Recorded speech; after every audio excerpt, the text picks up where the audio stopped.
नमस्कार। आपका स्वागत है आपके चैनल आरोग्य भारत में। औषधीय ज्ञान वीडियो सीरीज के चलते हुए आज जिस औषधि के विषय में हम बात करेंगे वह औषधि अत्यंत सुलभ और बहुत ही ज़्यादा गुणकारी है। उस औषधि का नाम है मिर्च। अब आप सोचेंगे कि मिर्च से क्या तात्पर्य है। मिर्च अगर औषधियों की बात हो तो आपको समझना चाहिए जिस मिर्च के विषय में बात हो रही है वो है काली मिर्च, क्योंकि काली मिर्च ही औषधीय गुणों से युक्त होती है। अब इसके नाम जान लेते हैं कि मिर्च के नाम क्या हैं।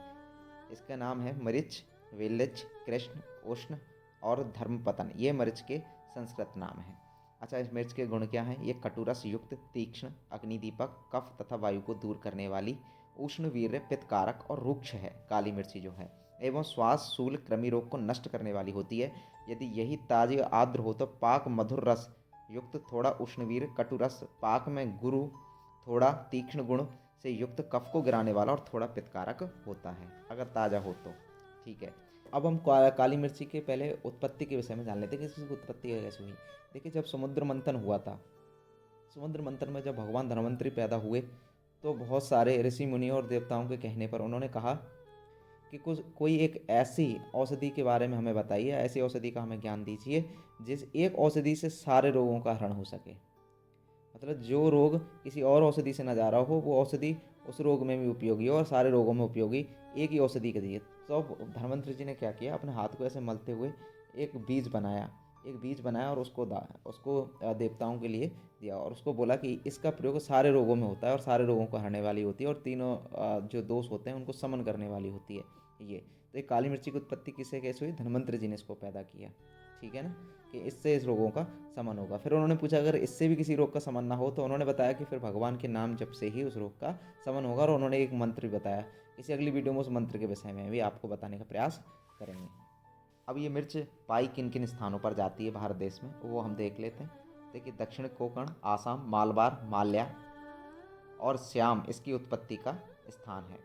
दक्षिण भारत के उष्ण और आर्द्र भागों में त्रिवंकर, मालवार आदि खादर गीली जमीन में यह अधिकता से उत्पन्न होती है। देखिए, कछार, सिलहट, दार्जिलिंग, सहारनपुर और देहरादून के आसपास भी इसकी खेती की जाती है।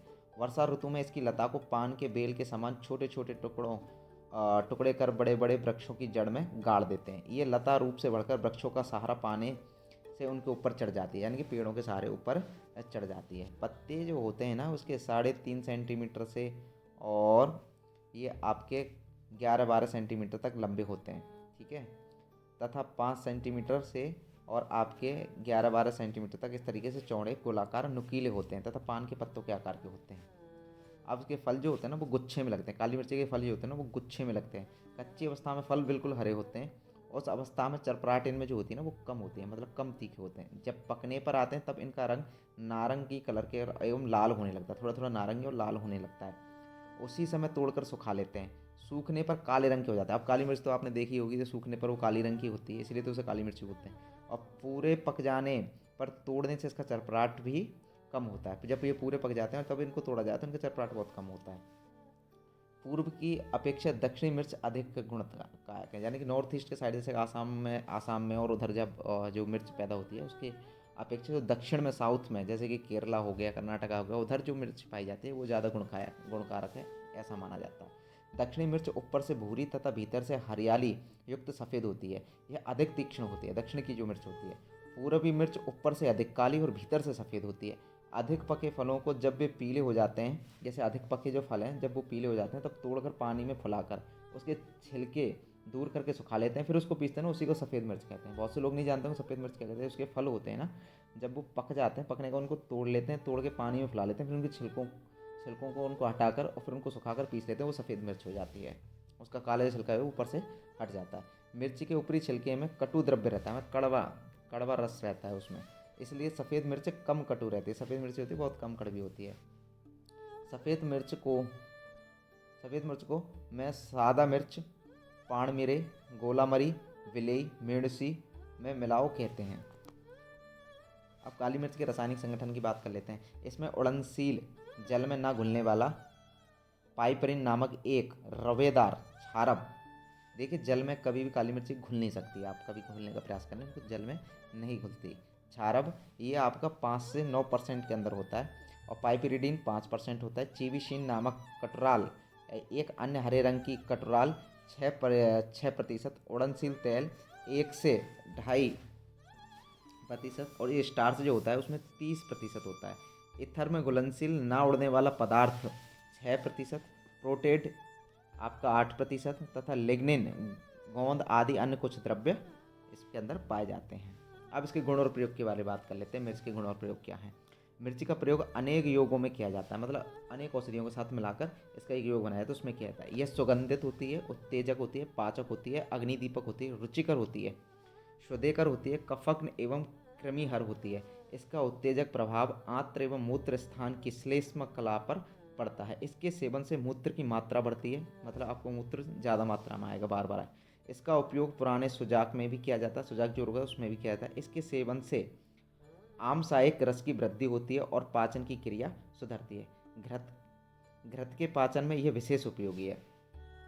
घी पचाने के में ये विशेष उपयोगी है। अब ये आपने देखा होगा ना, काली मिर्च को घी के साथ जमाते हैं तो ये घी को पचाने में बहुत ज़्यादा लाभदायक है। और आपने देखा होगा जो घी खाते हैं, जिन बुजुर्गों को पता है, तो वो काली मिर्च का उसके साथ प्रयोग करते हैं। एक फक्की मारी काली मिर्च की और थोड़ी सी इलायची मिला के और फिर एकदम घी पी लेते थे। पहले जो लोग मेहनत करते थे, व्यायाम करते थे, उनकी ये टेक्निक है। जो काली मिर्च जो होती है वो घी को पचाती है। इसका उपयोग आत्मान, अपचन, प्रवाहिका, आमाशय और शिथिल आदि में अच्छा होता है। प्रवाहिका में इसके सूक्ष्म चूर्ण को हींग एवं अफीम के साथ दिया जाता है। प्रवाहिका जो रोग होता है उसके अंदर इसके सूक्ष्म चूर्ण यानी कि बिल्कुल बारीक चूर्ण को हींग एवं अफीम के साथ दिया जाता है। शाही जीरा एवं काली मिर्च मधु के साथ नित्य सेवन से गुदा की श्लेष्म कला का संकोच होकर गुदभ्रंश एवं अर्श में बहुत अधिक लाभ होता है। इन बीमारियों में जैसे कि ये क्या किसके साथ में इसका प्रयोग बताया, शाही जीरा जो होता है ना एवं काली मिर्च जो होती है उसका मधु के साथ नित्य सेवन से गुदा की श्लेष्म कला तथा संकोच होकर गुदभ्रंश एवं अर्श में बहुत लाभ होता है।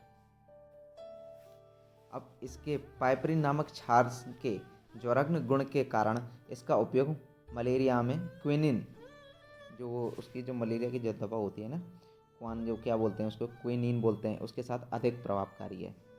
अब विसूचिका के प्रारंभ में मिर्च, अफीम तथा हींग तीनों मात्रा में लेकर 250 मिलीग्राम की मात्रा में प्रत्येक 2 या 4 घंटे के बाद देने से लाभ होता है।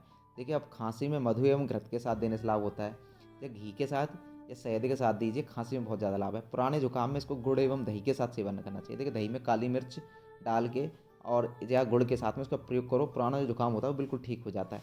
अधिक मात्रा में मिर्च के सेवन से उदर शूल है। देखिए, इसकी अगर अधिक मात्रा में आपने अगर सेवन किया तो आपको पेट में दर्द हो सकता है, वमन यानी कि उल्टियाँ हो सकती हैं, वॉमिटिंग हो सकती है, बस्ती एवं मूत्र मार्ग प्रदाह जलन हो सकती है, वहाँ पे उदर में दर्द होगा, ऐसा कुछ विकार भी उत्पन्न हो सकते हैं। अब इसके बाह्य प्रयोग, अनेक चर्म विकारों में एवं वायु विकारों में इसका उपयोग किया जाता है। इसका बाह्य प्रयोग भी क्या होता है, इससे सिद्ध तेल की मालिश आमवात गठिया, इससे सिद्ध किया हुआ जो तेल है उसकी मालिश आमवात में, गठिया में, अंगघात में, कंडू में, पामा आदि में उपयोगी है, इन रोगों में उपयोगी है। घृत के साथ इसका लेप अर्श के मस्से पर करने से वातार्श, ससूल एवं शिथिलता दूर होती है।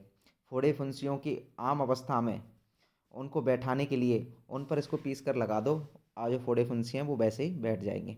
विषैले कीड़ों के काटने पर विनेगर यानी कि सिरका के साथ इसको पीस कर लगाना, जैसे कोई विषैला कीड़ा आपको खा जाए तो विनेगर सिरके के साथ इसको पीस कर आप लगाइए। दही के साथ घिसकर इसके अंजन से अनेक नेत्र रोग जैसे कि रात्र्यंध, कंडू आदि में लाभ होता है। देखिए, दही के साथ घिसकर आंखों में अंजन करने से नेत्र रोग, रातंध, कंडू आदि रोगों में लाभ होता है। लेकिन आप इसको सीधा ना करें, किसी वैद्य की निगरानी में ही आप करें, वैद्य के निर्देशन में करें। ऐसा नहीं कि आपने वीडियो में सुन लिया और अब इसका प्रयोग इस तरीके से करें, नहीं। ठीक है। सिर की दर्द के कारण यदि सिर के बाल झड़ गए हों तो इससे प्याज और नमक के साथ लगाने से लाभ होता है। अब देखिए, काली मिर्च के कितने सारे लाभ हैं, है कि नहीं।